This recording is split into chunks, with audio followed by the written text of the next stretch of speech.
Olá, queridos irmãos, que a paz de Deus esteja com todos. Amém? Hoje nós vamos meditar na palavra de Deus em alguns versículos, poucos versículos, mas sobre o tema, o papel transformador da mulher cristã.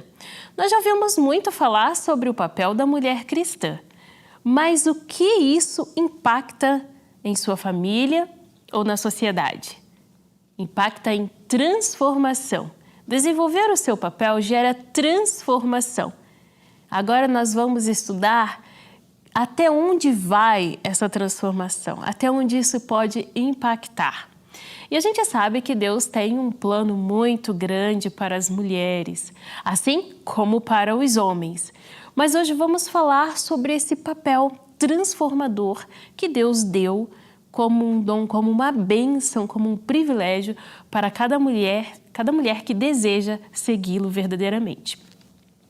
Então eu gostaria de te convidar a abrir a sua Bíblia no livro de Tito, no capítulo 2, e nós vamos ler os versículos 4 e 5.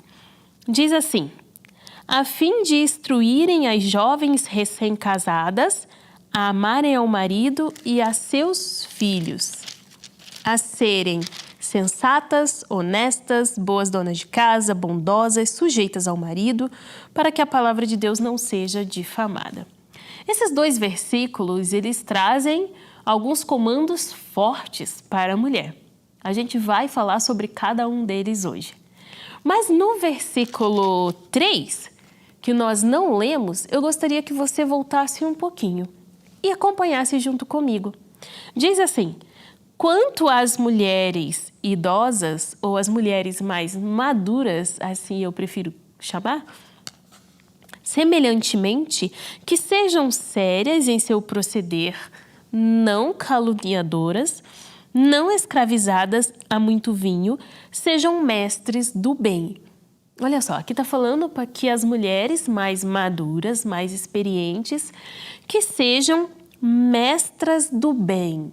Ou seja, que ensine, mestre é quem ensina, que ensine coisas boas. Mas para que ela seja assim, ela deve ser prudente no seu proceder.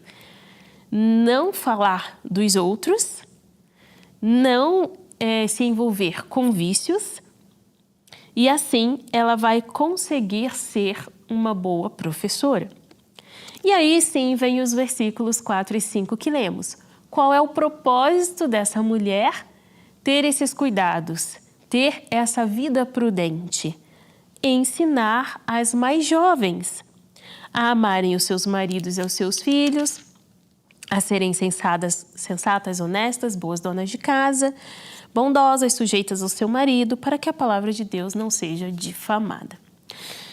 Nós vamos falar um pouquinho sobre esse projeto maravilhoso que Deus tem para as mulheres. É um plano que cumprirá o propósito da criação. A intenção de Deus com esse, digamos que seja um mandamento, né? As mulheres mais experientes, mais maduras, é maximizar a singularidade da mulher, tornando ela uma bênção para a sua família, para a sociedade, para o mundo, porque isso trará satisfação plena para a sua própria vida e também glorificará o nome de Deus. E esse design que é indicado aqui brevemente nesses dois versículos, se encontra a instrução de Deus, que é o seu desígnio para as mulheres da igreja, para as mulheres cristãs. E Deus ordena isso para que a igreja possa ter um testemunho poderoso e para que o nome dele seja glorificado, para que as pessoas olhem e pensem e vejam, uau, para ser uma mulher como essa eu quero pertencer a essa igreja. Se essa igreja ensina a mulher a ser desse jeito, eu quero pertencer a essa igreja. É assim que testemunhamos de Deus e glorificamos a Ele. Mas existem momentos e lugares na história desse mundo que você já com certeza ouviu, em que essa parte específica da Escritura seria facilmente acreditada, facilmente levada em consideração. Mas Na cultura de hoje, as coisas são um pouco mais diferentes. Mesmo que antes tivesse uma aversão a esse tipo de instrução, hoje a gente tem muito mais. E a gente tem essa oposição a essas orientações porque a gente está em um mundo onde as mulheres mais jovens estão sendo ensinadas a amar o que ela quiser, a cuidar dos seus filhos com outra pessoa, a não se preocupar em ser sensata, a fazer o que bem lhe agradar, a não se preocupar com a pureza, a realizar os seus desejos físicos, as suas vontades, a não trabalhar em casa, mas trabalhar fora de casa, a não se preocupar em ser gentil, a fazer o que quiser, tomar o seu lugar debaixo do sol, cuidar de si e de mais ninguém. E quando isso entra na igreja, desonra a palavra de Deus. Então, uma igreja saudável, com cristãos saudáveis, será uma testemunha viva neste mundo de um Deus que modela as nossas vidas de acordo com a sua palavra, de acordo com o que Ele diz. E eu quero viver isso em minha vida. E eu oro para isso, eu busco isso, e é por isso que eu vejo tanta necessidade, e é por isso que eu estou trazendo esse assunto para a gente refletir juntos, se realmente isso não é uma urgência no nosso meio. Então, nós precisamos entender o primeiro motivo de tudo isso. Quais são as implicações disso? Porque se a igreja continuar sendo vítima dessas ideologias, desse movimento satânico, chamado movimento feminista, digamos, com palavras bem claras, nós estaremos permitindo que Satanás entre na nossa igreja, entre no nosso meio, destrua as nossas famílias e a integridade da igreja. E é preciso dizer que na nossa geração, na minha geração, para baixo especialmente, a minha e as próximas que já estão vindo e virão, as mulheres já estão aprendendo o contrário de tudo isso que é ensinado na palavra de Deus. De forma muito nítida, as crianças hoje já estão aprendendo isso nas escolas. Elas não estão sendo orientadas a ser piedosas, a serem gentis, a buscarem servir com alegria, mas a serem mais orgulhosas, a serem mais exaltadas, a buscarem o que elas querem e não pensarem nos outros.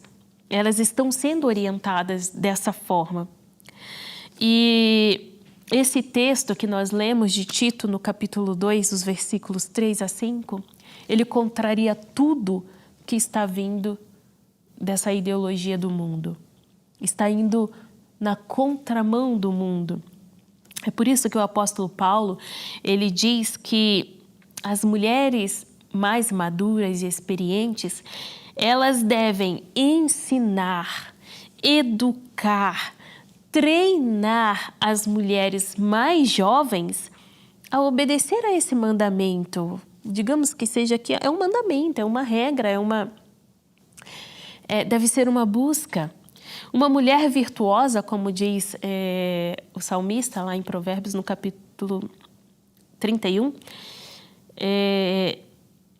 como diz Salomão, em Provérbios 31, ela é treinada, ela é exaustivamente treinada, ela é construída, ela é educada, ela é ensinada. Ela não nasce de um dia para a noite. As virtudes, elas são construídas. Então, se você é uma mulher que pensa, mas onde estão as minhas virtudes? E você ainda não identificou, pare para refletir onde estão. Eu tenho certeza que elas estão presentes e estão sendo construídas. Imagine comigo uma casa em construção. Imagine você fazendo a reforma da sua casa, construindo talvez uma varanda ou algo do chão. Você começa colocando os tijolos, Obviamente eu não entendo nada de construção, mas depois que você fez a base, você começa a colocar os tijolos. E de um a um, aquela parede vai aumentando. Assim são as virtudes. Dia após dia, vencendo cada desafio, elas vão crescendo. Então vamos pensar o seguinte: uma mulher virtuosa, ela não amanhece virtuosa. Eu não oro ao Senhor e me peço, Senhor, me ajude a ser uma mulher virtuosa e amanheço virtuosa. Quando eu peço a Deus, me ajude a ser virtuosa, Deus vai me oportunizar os desafios que me farão construir as virtudes. Vamos dar um exemplo para ficar mais claro. Imagina que você queira exercer a virtude da paciência. Então, você não vai amanhecer paciente. Deus vai te oportunizar desafios onde você precisará treinar as suas emoções para gerar paciência, para construir a virtude da paciência. Então, dia após dia, nossas virtudes são construídas. É por isso que uma mulher de Provérbios 31, uma mulher virtuosa, ela é exaustivamente, isso significa diariamente, incansavelmente, construída, treinada, educada, ensinada. Ela não nasce de um dia para a noite, da noite para o dia. Por isso que nós, como mulheres, precisamos, desde cedo, nos permitir sermos matriculadas na escola das mulheres mais maduras. Obviamente, você talvez esteja pensando, Raquel, mas não dá para confiar em todas as mulheres. Mas o que você busca? Não dá para confiar em todas as religiões, mas o que você busca? Você com certeza vai encontrar mulheres piedosas, maduras, experientes, fiéis, que vão te auxiliar. E isso, Deus, se está escrito, é porque Deus deixou disponível para nós. E é um privilégio tê-las como nossa educadora. Não é orgulho nenhum, não é humilhação nenhuma receber uma orientação. É um prazer, agora é um orgulho muito grande você pensar, não sabe de nada, não é da minha geração. Mas elas são muito sábias e mesmo não sendo da nossa geração, temos muito que aprender com as experiências dela. Porque se não fosse assim, Deus não teria deixado escrito. Então, nós precisamos entender que a obediência a esses comandos pelas mulheres mais experientes pode revolucionar o nosso mundo. E essa é a causa de muitos males sociais no nosso tempo. Seguirmos nossa própria cabeça, não ouvirmos as pessoas que têm mais experiência. Certa vez, Abraham Lincoln disse, as mãos que embalam o berço governam o mundo. Ou seja, as mães têm em suas mãos a oportunidade de criar filhos que tenham maturidade espiritual, emocional, que tenha saúde, sabedoria para fazer coisas grandiosas neste mundo. E talvez você pense, eu não sei falar, eu não sei palestrar, eu não sei fazer um estudo bíblico, mas você sabe aconselhar, talvez você soube educar, talvez você saiba orar, clamar. Você sabe, alguma virtude você desenvolve para que essas pessoas, através da sua sabedoria, transbordem a luz de Cristo nesse mundo. Você sabia que o feminismo ele começou com pequenas reuniões nos lares? E você sabia, e a gente hoje vê a proporção que isso causou? E você sabia que pequenas reuniões nos nossos lares transformam o mundo de forma positiva? As reuniões estão acontecendo no seu lar? É uma pergunta para a gente refletir. Então, dentro do versículo 3 e 4, versículo 4 e 5, nós já analisamos o versículo 3, vamos analisar agora o versículo 4 e 5. Nós aprendemos alguns comandos que são poderosos para as mulheres mais Jovens, o primeiro, no versículo 4, diz que elas devem aprender a ser prudentes. É interessante o que esses versículos falam, que essas mulheres devem aprender. E talvez você tenha se perguntado, por que eu tenho que aprender a ser uma boa dona de casa? Eu já sou uma boa dona de casa. Por que eu tenho que aprender a ser gentil? Eu já sou gentil. Mas sabe, a nossa vida é de aprendizado diário. Enquanto vivermos, estaremos aprendendo. Se eu fecho a porta para o aprendizado, eu estou afagando o meu ego. E de Gênesis a Apocalipse, a Bíblia fala sobre orgulho e humildade. E Deus é bem claro quando Ele diz que nenhum orgulhoso entrará no reino dos céus. E tudo que nós precisamos é sermos pessoas humildes. Então, sim, nós precisamos aprender, mesmo talvez a gente ache que a gente é boa nisso ou naquilo outro. Talvez um conselho, se nós permitirmos, seja muito melhor do que tudo aquilo que você imaginou que você sabe, sabia? Então vamos lá. Ela deve aprender a ser prudente. Então o primeiro desejo de Deus é que a mulher cristã, ela seja sábia, prudente, que tenha mente sã, livre de conteúdos da internet, digamos assim, né? Que seja discreta, que tenha discernimento e que tenha autocontrole. Então o primeiro elemento, então, na educação da mulher cristã, vamos falar educação porque é um aprendizado, é ser sábia ou prudente e ter disposição humilde para aprender, porque sem isso você não vai aprender. Então, a palavra de Deus começa exatamente nessa questão nuclear. E se não começasse pela sabedoria, pela prudência, e começasse com qualquer outro elemento, começaria o ensino de maneira errada, então não teria resultado algum. O resto de que Paulo vai abordar, tudo isso depende da humildade em querer aprender.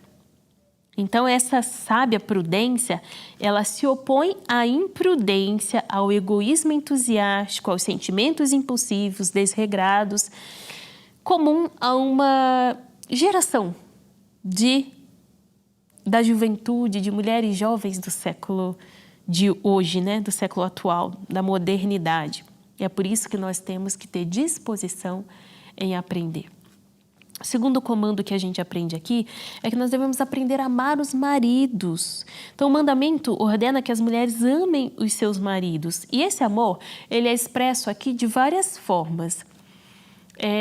Fazendo uma pesquisa, essa palavra amarem, ela tem vários significados do grego e eu vou trazer rapidamente alguns deles. O primeiro é que deve amar o marido, né? Então traz o real significado do texto, né? Da frase, amar o marido. E esse amor entre os cônjuges, ele é um mandamento, ele não é uma sugestão, não é uma opção, é uma ordem. Não é também simplesmente um simples sentimento. É um amor aprendido, cultivado, desejado. Muitos casamentos acabam depois dos filhos, onde há uma inversão de ordem aqui, onde você dá prioridade, muitas famílias, depois dos filhos, dão prioridade aos filhos. Esquecem do relacionamento, quando esse deve vir primeiro. O amor da esposa pelo marido, ela é expressa no amor como que Cristo tem, que a igreja tem por Jesus. É a forma como o marido, é a forma como o marido, como Cristo a ama, a igreja, né? É a forma como ela ama o marido também. O segundo significado dessa palavra do grego é que ela deve também ter uma amizade com esse marido, confiança, um amor voluntário, abnegado, que não exija nada em troca. Um terceiro significado dessa palavra, ela também deve desejar o seu marido. E sabe o que é mais interessante aqui? É que aqui a gente entra num ponto nevrálgico do relacionamento, que é a vida de intimidade do casal. Isso é uma dádiva exclusivamente dada por Deus para o crescimento dos cônjuges, do casal. E olha que interessante, o movimento feminista, ele vem trazendo isso de forma invertida. Ele coloca conceitos no relacionamento para a relação íntima, ele coloca conceitos divergentes para que destrua essa intimidade. Então, existe aí a autorrealização, a pornografia, existe ideias, valores quebrados, ideias que contrapõem a palavra de Deus, fazendo com que o casal não desfrute da bênção que o Senhor concedeu, que é a vida de intimidade. Um outro significado que vem desse termo amarem é que as mulheres também devem aprender a amar os seus filhos. Ora, dizem que nasce um filho, nasce uma mãe, que o amor de mãe é singular e tal, mas como assim eu tenho que aprender a amar? Existe uma história que diz assim que uma mãe e um filho leu um livro chamado O Peregrino, que talvez vocês conheçam, e o menino perguntou à sua mãe: mãe, qual o personagem que você mais gostou do livro? E ela falou assim: eu gostei do cristão, é claro, porque ele é o herói da história. E o menino disse: eu gostei mais da cristiana, porque quando o cristão partiu em sua peregrinação para a cidade celestial, ele foi sozinho, mas quando Cristiana começou a sua caminhada, ela levou consigo as suas crianças. Então, olha que coisa interessante. A cultura satânica do feminismo influenciou as mulheres cristãs a não quererem ter filhos.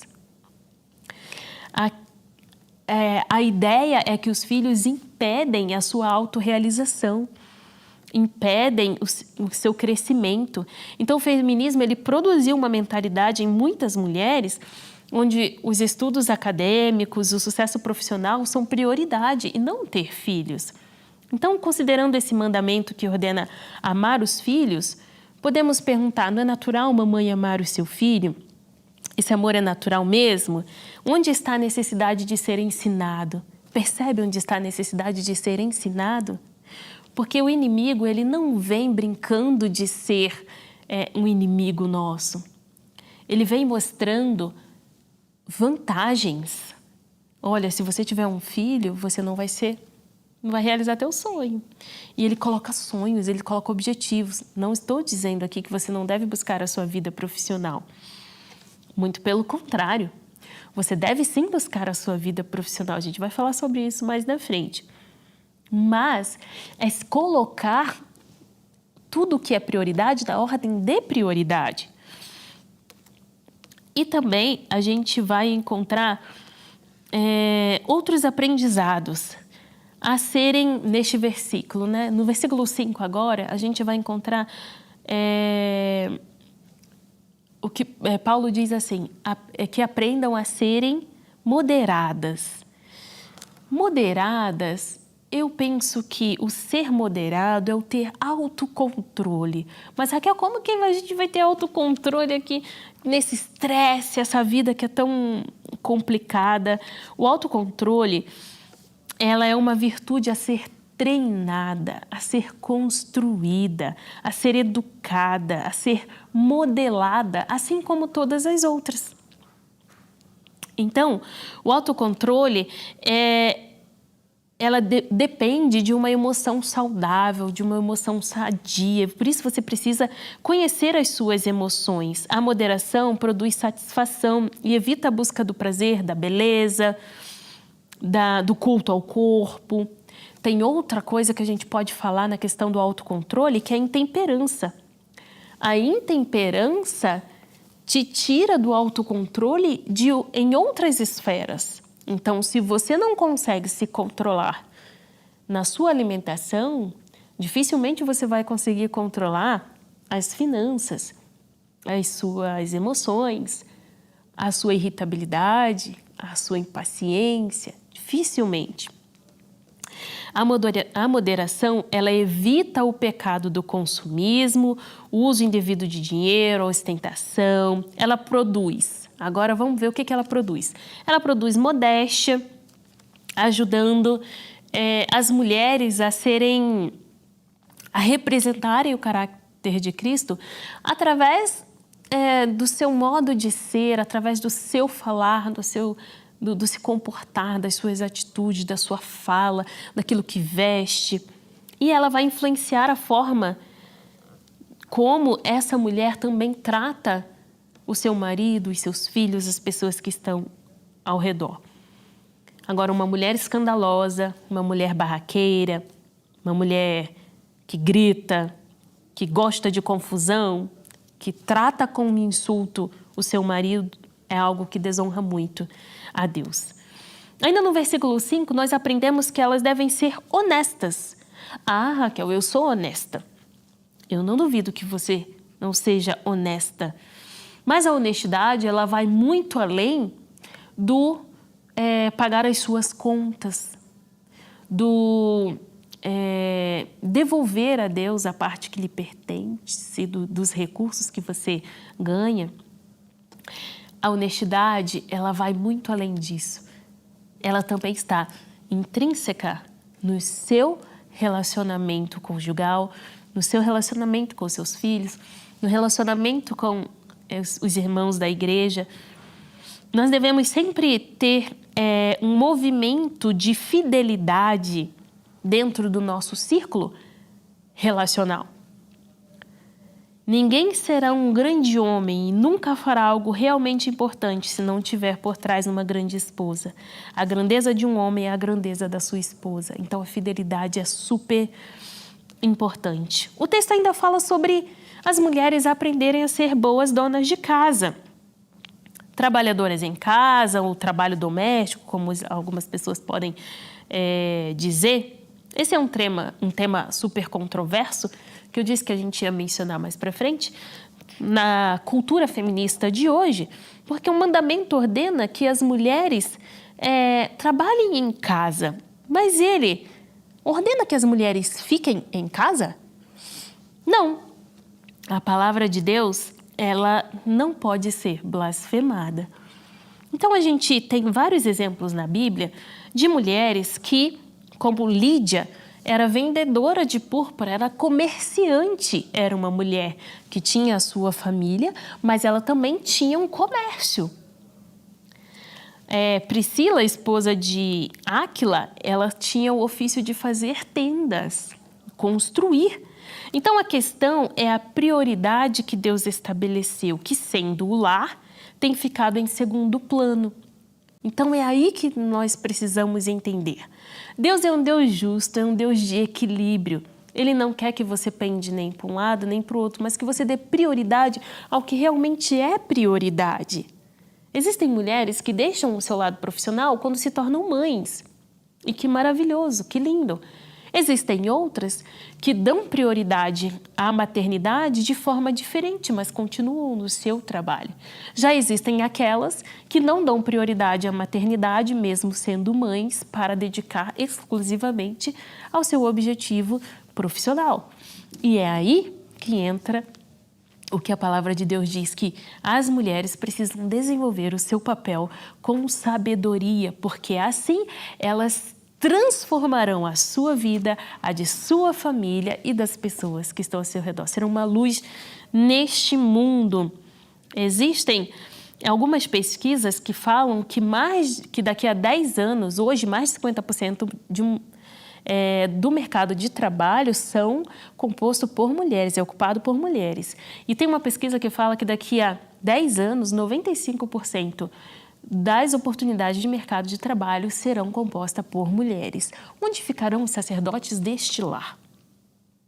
Então, o movimento feminista, ele está fazendo um movimento inverso.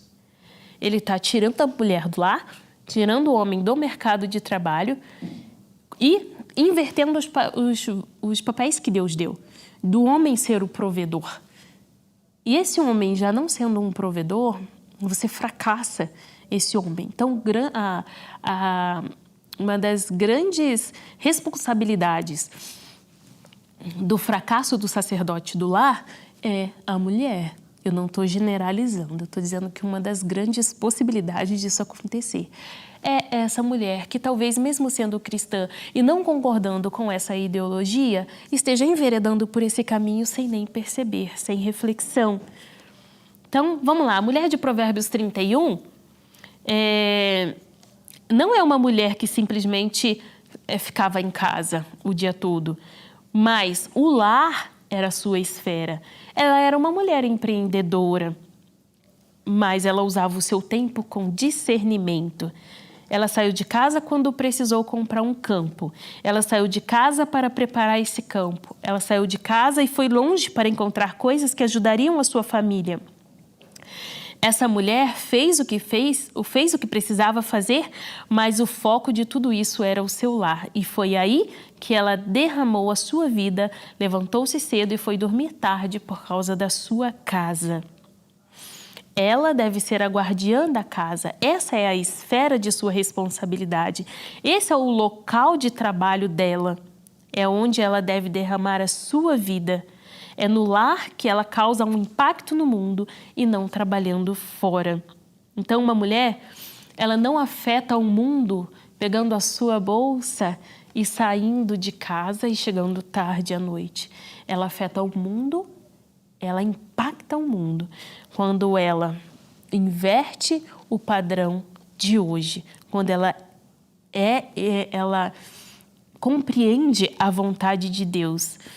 E se você acha que isso é uma bobagem, que isso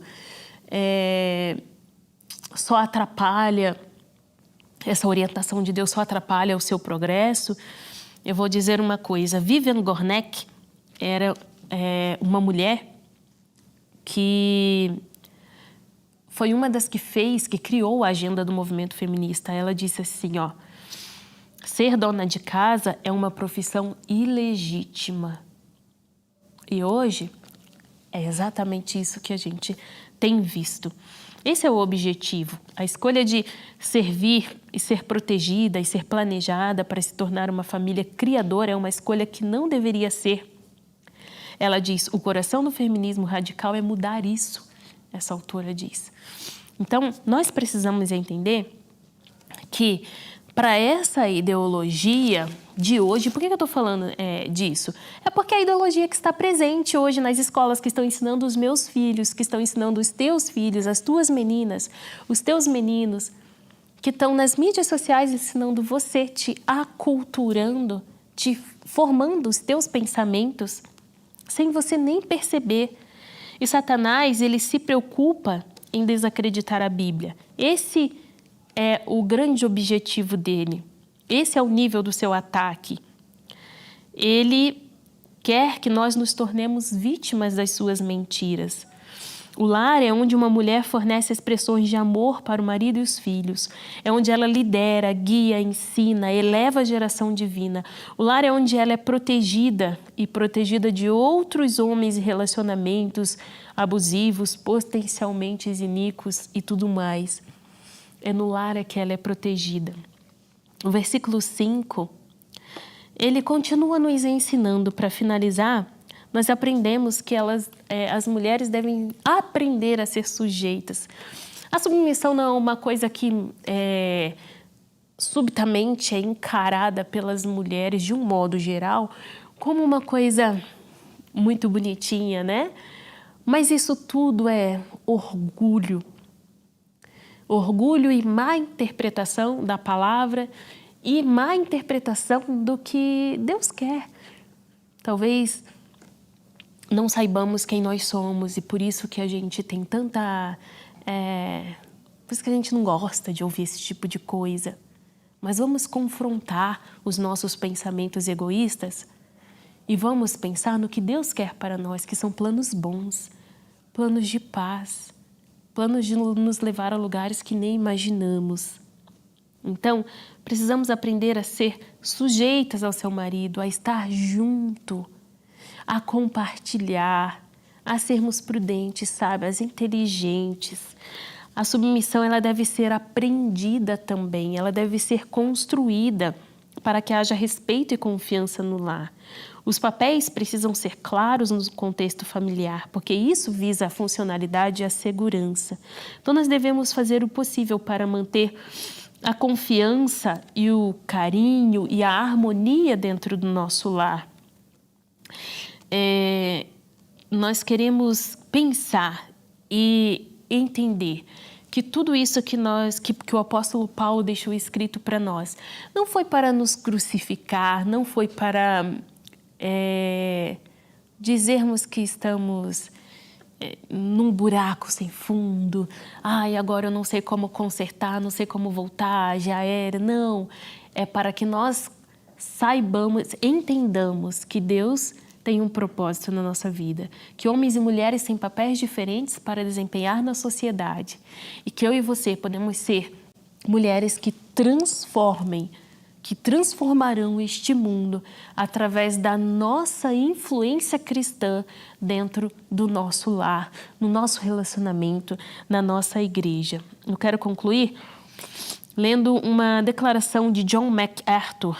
Quando ele expôs esse texto, ele disse assim, não podemos imaginar, ele fala sobre ele e a sua esposa, não podemos nos imaginar em ele usa a expressão seminário de casamento, é como se fosse um encontro de casais, sabe? Para aprender sobre relacionamento. E as pessoas perguntavam, por que você fala isso? E ele dizia, a razão é simples, nós dois fomos criados em famílias onde o padrão bíblico foi modelado. Ele dizia assim, eu vou lhe dizer uma coisa que vai chocar vocês. Eu nunca na minha vida vi meu pai e minha mãe discutirem. É difícil começar uma briga comigo, porque eu nunca vi isso. Nunca vi isso na minha família. E a esposa dele também tinha uma criação completamente semelhante. E ela disse assim, eu já vi um modelo de compromisso um com o outro. Eu assisti meus pais criarem filhos. Minha esposa assistiu seus pais a criarem filhos. Ninguém precisa me dar um livro sobre como fazer isso. Está embutido. Então, veja, se formos esse tipo de mulher na nossa casa, imagina o que a gente pode fazer com os nossos filhos, com as nossas crianças. É por isso que nós temos que ensinar tudo aquilo que a gente tem aprendido com sabedoria aos nossos filhos e a buscar crescer em conhecimento, em virtude, edificando a nossa casa, que é a nossa mente, o nosso coração, nos caminhos do Senhor. Porque a mulher cristã, ela tem um papel transformador na sociedade. E essa mulher pode ser eu e também pode ser você. Se de alguma forma essa mensagem tocou o seu coração, compartilhe com seus amigos e familiares. Deixe o seu like, se inscreva no canal para receber todas as mensagens que ajudarão a edificar a sua vida espiritual. Deus te abençoe sempre.